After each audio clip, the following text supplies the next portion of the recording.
በጣም የሚገርመውን ነገር ልንገራችሁ። የሰው ልጅ እዚህ ምድር ላይ ያለው ማለት ነው ከለራችን ልዩነቱ፣ ባህላችን ልዩነቱ፣ ቋንቋችን ልዩነቱ፣ ምግባችን ልዩነቱ ግርም ይላል። ከአንድ አዳም አለይሂ ሰላም እና ከሐዋ ተፈጥረን ማለት ነው። ነጮቹ ነጭ ሆነው በቋንቋ ይለያያሉ፣ በባህል ይለያያሉ፣ በአመጋገብ ምግባቸው ራሱ ይለያያል። ነጭ ሆነው ዓለም ላይ ያለው ነጭ ከለር ያለውን ሰው ስታዩ መልኩ ራሱ ይለያያል።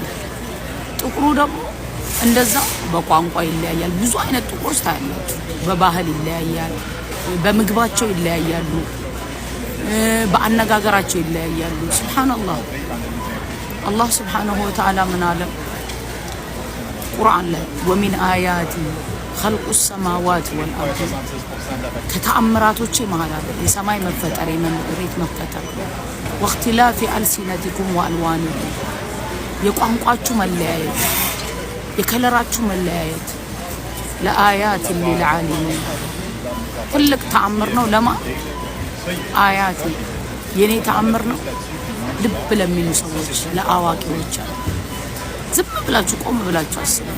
ይሄ አላህ Subhanahu Wa Ta'ala ያደረገው ተአምር አንዱ አንዱን አይመስልም። ልዩነታችን ማለት ነው ከአንድ አዳም አለይሂ ሰላም እና ከሐዋ ተፈጥረን ማለት ነው።